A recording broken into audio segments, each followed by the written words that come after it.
All right, y'all. Welcome back. We are done with the sex segment. We didn't even get to the real meat and potatoes of that question at all. We are eat ass and just went on a tangent. It just lost all control. We did.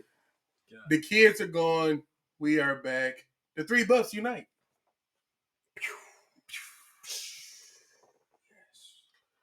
Okay.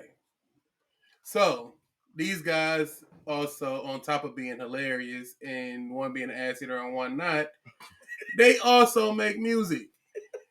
And it's also really, really good. A lot of accomplishments in a short time. I'm going to let them talk about it and, we're going to get into it. But first things first, how did R2G get started? What is tell me a little bit about R2G, just in general. Well, first off, R2G stands for Ready to Grind. Basically, this was thought up about 4 to 5 years ago. Yeah, and this was actually Big G, Glenn's dad. Shout out to Mr. Kana. Yeah, he actually came up with the idea of me, Luce, and another member at the time coming together. And what was his name? His name was Smooth. Y'all Latoya, look at that nigga. Fuck.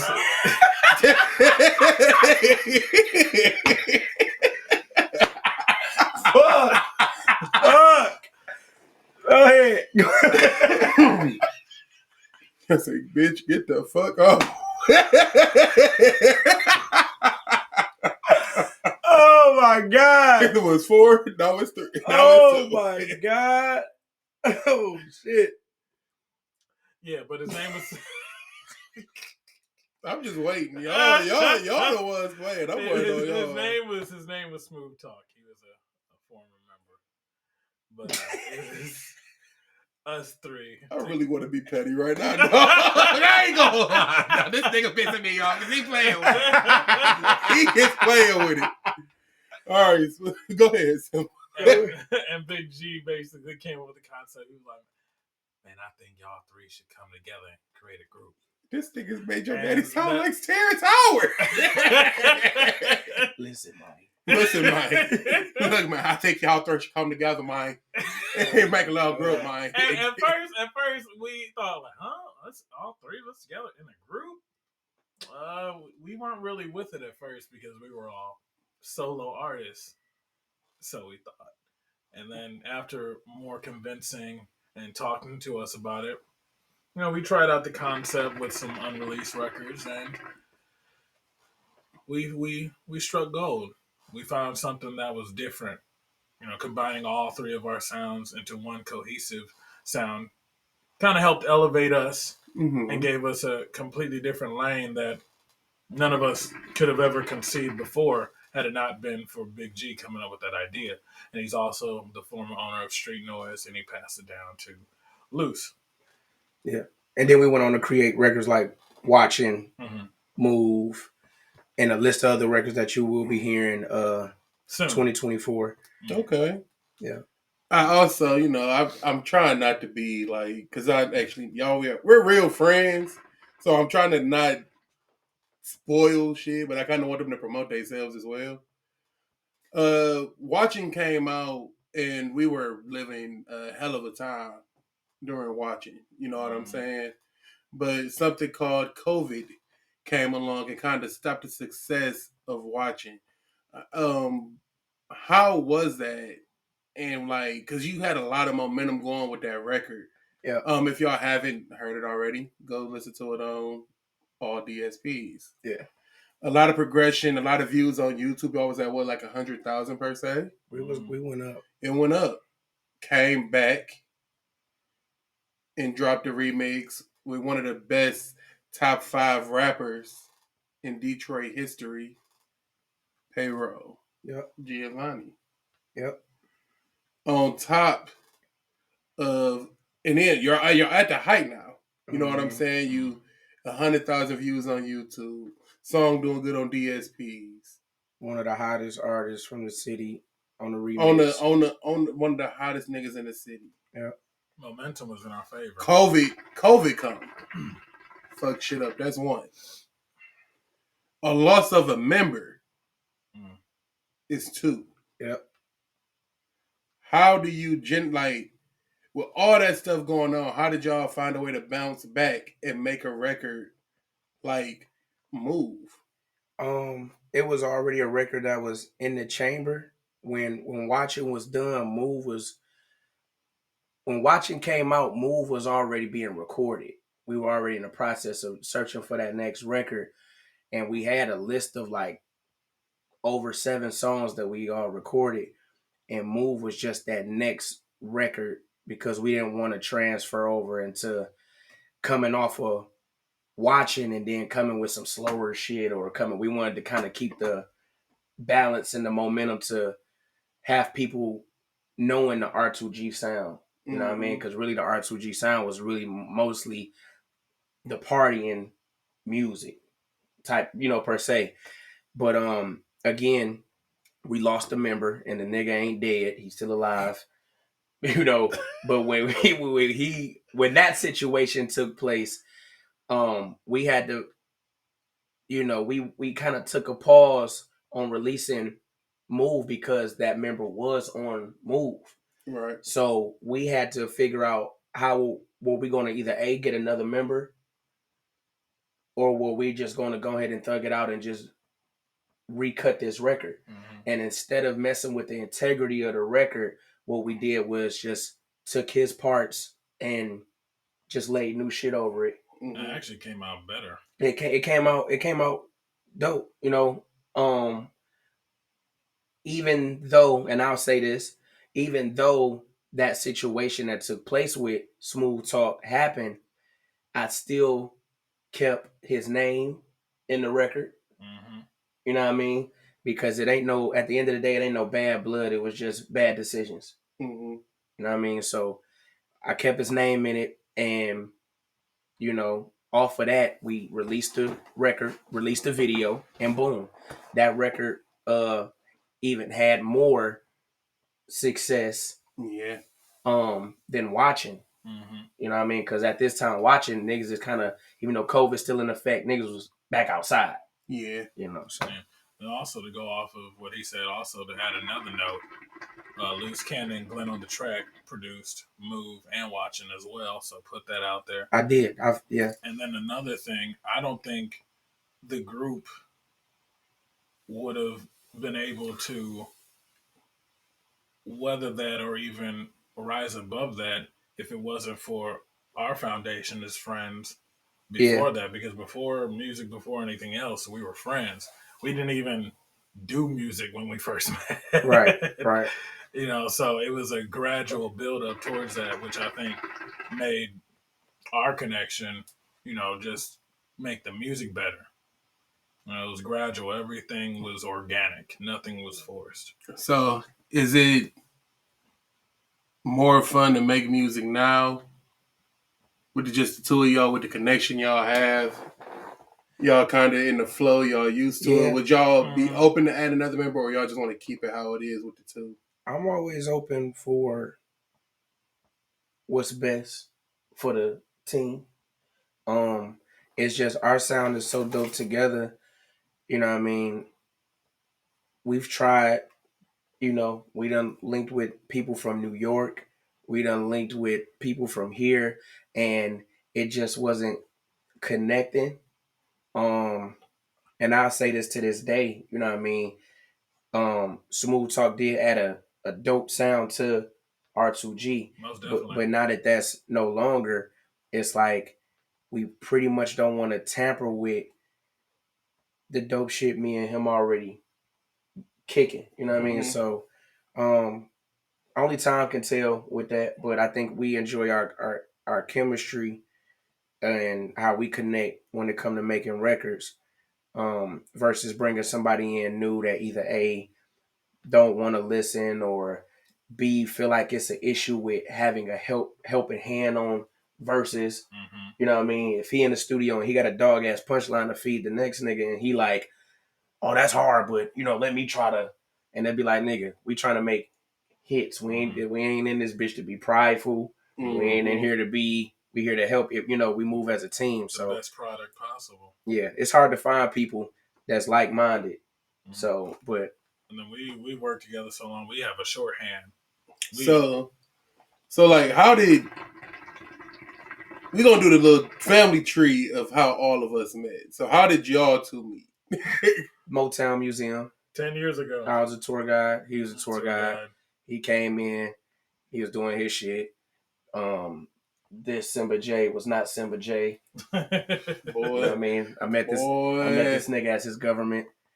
And boy. And it took time, you know what I mean? Nigga was like, you know, hey man, we should hey nigga, we should go do something. And I'm pretty much like, you know what I mean? Like, that was for maybe about a year. yeah. Because I was like, oh hey, you know, I heard you make music. You know, I always wanted to, you know, I dabbled in music, but I always wanted to like get into a studio. My circle was a different type of circle then, and when I got into certain situations, I got into some real shit that made me realize my circle had to change. You know what I mean? Or something wasn't gonna go good for me. Right. You know, and we all had a meeting where everybody, all the employees, and we was like, yo, we all going out, all the employees coming out, and that's when me and him actually stepped outside of work together. And when I actually seen him outside of work and caught his vibe, I'm like, yo, this motherfucker, he cool, you know? And that's where it started, right then and there. Mm-hmm. And then honestly, from the very beginning in the studio, it was automatic. You know, like it wasn't really it wasn't anything for us. Like I was saying, like once we got into the studio, it was all automatic lock in. Like he was like, huh, okay, you know, and that eventually led up to his first debut album, Loose Minded. Yeah. You know, and we've been rocking ever since. And I guess the next question is, how did the big dog, the young lad, the young tadpole? You came in the goddamn motion because Brandon. Shout out to Brandon, bro. Like, shout out to my cousin, bro.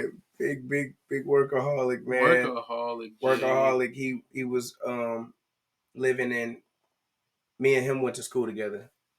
After we graduated and time flew. He ended up moving to Arizona. And when he moved to Arizona with his family, he ended up coming back. And what fucked me up was the move, because that was, you know, that's still my brother. You know what I mean? But back then we were like best friends. You know what I mean? It's like every day, we was doing everything with each other. So when he moved, that kind of fucked me up, because it was like, damn, you know what I mean? My motherfucking brother, he in a whole nother city. So when he moved to another city, he ended up coming back. And the reason he came back doesn't matter, but he came back. And when he came back, you know, for whatever reason he came back, it wasn't going the way that he intended it to go. And he was a little, you know, fucked up about that. So he wanted to be around his brothers, you know what I mean? And, you know, with y'all being cousins and him already knowing Jay, you know, we all linked up. We all went to the hookah bar. Shout out to Hookah Joe's. And that was our spot. Yep, we went up in there and we was chopping game, and that's when you start coming around. And when you start coming around, it was like often. And then it was kind of like you were around too to facilitate, you know, your cousin and in the times he was going through, and he was around us. He was dabbling in music. Yeah, so you kind of like just moonwalked into the equation because of some shit your cousin was going through. They love me. You know what I mean? And it never stopped after that. It was just like, man. And we done been through, we all clicked. And we done been through like so much shit together. Like, I mean, we've been friends, like they've been friends for 10. I'm probably at like 6, 7. Yeah. But it's like we done went through so relationships. Being put in the back of vans, going to weird parties. That was crazy. That was crazy, bro. Like, you set us up for the kill that day, bro. That was crazy. It was my 10-year reunion. Terrible. Don't remind us. Terrible. Fuck all the niggas. I had a kid. We done been through so much. I got a kid on the way. He got a kid on the way. I don't. Fucking loser. To shame a nigga for not having a kid is crazy. Scared to busting, bitch. No. You don't want to be a grown man and nothing something. Well, grow the fuck up. Grow the fuck up is crazy. Eat some ass. You ain't got no kids, man. Grow your ass up. Real, you know, I be kind of feeling that way for real though. Niggas tell me they ain't got no kids. Like, grow the fuck up, bro. If you don't go get you one and grow the fuck up, it's not that hard. It's really fun. That nigga, I don't give a fuck how old you is. You ain't got no kids. Dog, man, Wow. but Wild. one more. Well, before we get into the funny shit, because I think this There's is like more. I mean, kind of. This is like the first time I think all three of us are actually doing something. Like we all three of us are actually active in social media, streaming, platforming, making beats, making music, presenting style. Working towards our passions and investing in ourselves. What is like something that you're proud of from, and we'll, go down the line from your homies? Just pretty much what you just said, man. That we in a time of our life now where we are focusing more on purpose than just living. You know what I mean? Like we get up, go to work, and that was pretty much and link on the weekends, go to Mr. B's. We kind of had our same routine back then. Yeah. You know what I mean? It was go to work. Hey, nigga, it's the weekend. Mr. B's, after Mr. B's, where we going? Hookah Joe's. You know what I'm saying? Mm-hmm. It was that.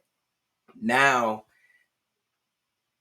I watch each and every one of us have different priorities while still having time for each other, having time for even the little things. You know what I mean? And let's hit the white people bar. Let's hit still being even more now busier than we ever have been, but still having that time for each other and balance is more so balanced now because then you didn't have a kid. Then I didn't have a kid on the way. You know what I mean? Yeah. And you know what I mean? This nigga here, you know what I mean? I still didn't have a kid. But everything. But you was a whole different, like, I don't think, like, they don't know, of course. But, like, you was a whole different nigga then. And I'm not even gonna lie, bro. Yeah. That shit was an adjustment. Because I kind of didn't like the new sample for a minute, bro. I'm not gonna lie. Yeah, because you're it, like, so used to. Because I was used to what I know, and seeing this nigga wear like what he wearing now, he looks fucking fantastic. We all look fantastic. I mean, we literally are dressing like how we normally dress. Like I'm not wearing this designer shit. I'm gonna wear a sweatsuit probably no matter what. Right. And it's not because I'm fat. It's just because it's comfortable.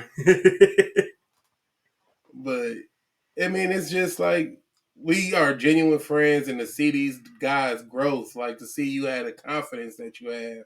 And I gotta commend you, bro, because I thought that Uncle Lou shit was kind of whack when you was doing it, but I didn't give it a chance as well. You know what I'm saying? Because you was still trying to figure it out the same way I'm trying to figure out the YouTube thing. Yeah. And you finally you got it like a whole working organism behind it, and to see you going to award shows and the success that you have, and to see the confidence that you're having, is like eye-opening. Like we are really like three friends that's really coming up and like kind of walking damn near in purpose, and it's definitely a good thing to see. For sure. It's that shit crazy, man. I enjoy it though, for sure. Yeah, this a lit time. What about you, Simba? Dang, y'all said it best, man. I mean, I can't really add nothing to it. Y'all done covered it so well. Just the growth. Just thinking about where we are at now and just the possibilities of where everything will go. Everything that we're manifesting, everything that we're doing now, just growing and getting bigger. And I really, you know what's crazy, bro? I never, in anything, I didn't play like college sports, high school basketball, And I never said that I'm gonna be the best at this shit. Like this is like the first thing that I actually sat there and was like, yo, I'm gonna be the best at this shit. Like I really be like telling myself, like, nigga, you're the Black Joe Rogan, bro. Like you're gonna be the Black Joe Rogan. I don't know how you're gonna get there or what it takes for you to reach that level, but like that's what I aspire to be. With less controversy. No, but the controversy makes it though, bro. Right. Like literally, bro. Joe Rogan can talk about anything, bro. It's gonna go viral. Anything. If he says a product is gonna go viral. If he can talk about anything on the planet and have different people on and have respect and have the awkward conversations, the good or the bad and the ugly, and still have people come through every week, no doubt. Yeah. And put his friends on in the process. So like that's kind of like what I want to do. Like that's kind of like my goal. Like get me on, get the homies on, and so on and so forth. That part. But fuck all this serious shit. What What was your Here we go. favorite time of the year? This is gonna probably be the last video of the year, and this is a long video too. Yeah. So, like, what was your favorite meme moment of the year? You got Drake dropping the album, and this nigga saying that his album better than Drake's. Facts. Yeah, it is. You got Andre 3000 dropping the Pootie Tang flute album. The booty tang. Yo. Tibbity-tay. Damn. Which Man. I do think like what people say is gonna be sampled like later on in life, but he's gonna get these jokes for now. It's being Yeah. sampled now. Yeah, niggas definitely gonna sample that. Lupe Fiasco just sampled it too. Stop it. What else you got? Jada talking about her love for Tupac. What else? The Submarine People. Krishan Rock and Blueface saga. And then she took her tooth out. It's so much. It's so much shit. I don't know. If I without me thinking too hard, for me, this year. Oh, Jonathan Majors. T.I. and his son. Making good dating Jonathan Majors. I ain't gonna lie, nigga. That motherfucking. If anybody know, I was obsessed with that Ocean Gate implosion shit. Like that. That shit, I swear to God, crazy. That shit fucked me up, nigga. I was on YouTube. I never been on YouTube that much, bro. R.I.P. About one topic. I ain't gonna lie, them was the best memes though, bro. Yeah, the memes them was memes crazy. Was fucking hilarious. Them niggas ain't waste no time too. The internet never wastes no time. Never do. Mainly that. What else? The release of this album, Now or Never. Now or Never. Now or Never was a big highlight this year because if you know that was a project that was well overdue. Man. And it actually happened, and I'm actually shooting a video in Vegas. I'm actually doing everything that I wanted to do, like Envision. This coming year, I'm shooting $1 Million Man in Vegas. I said, like, this song got to be shot in Vegas, and I'm shooting it in Vegas. You feel me? Right. So that, and finding out I'm finna be a dad. That was like the, without me saying too much, the worst thing is, the news about somebody important in my family that I found out.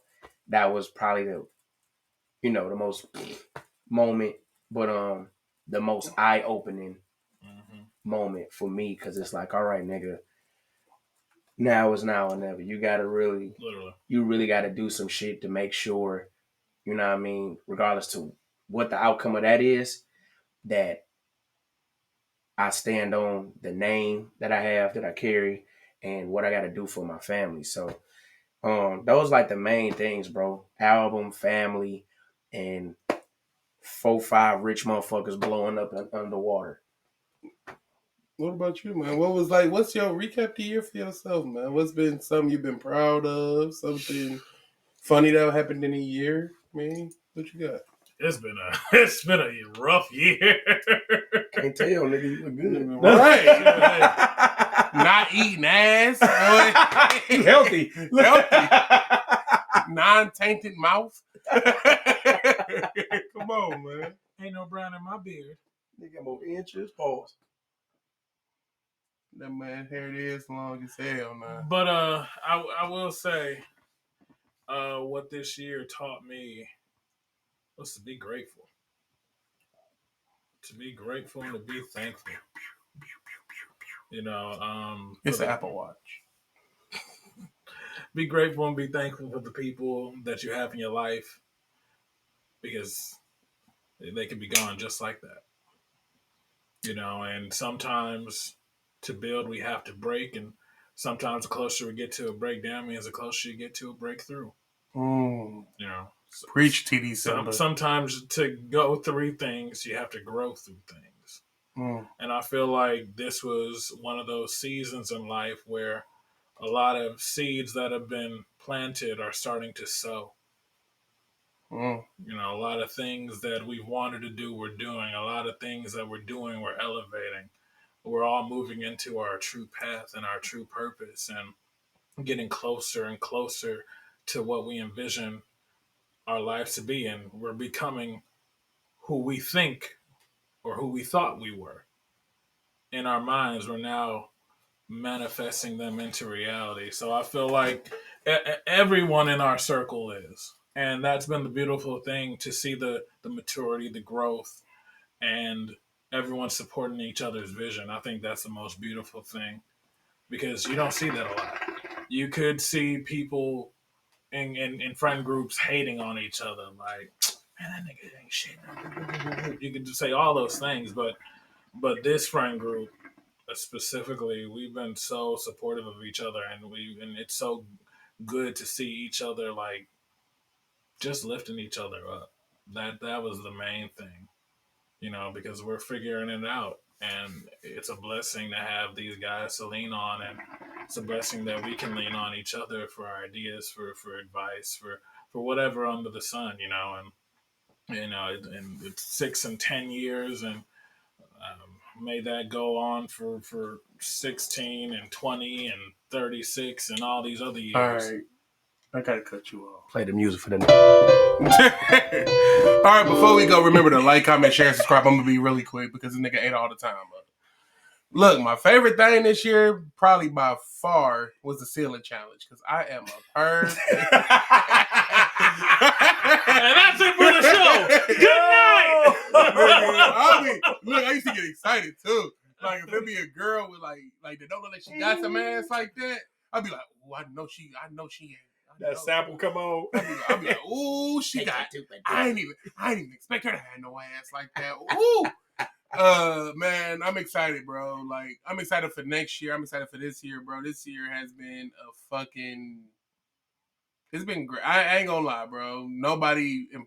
I ain't gonna say nobody important died, but because everybody's important, but I haven't had no crazy deaths in the family. I did have one major one.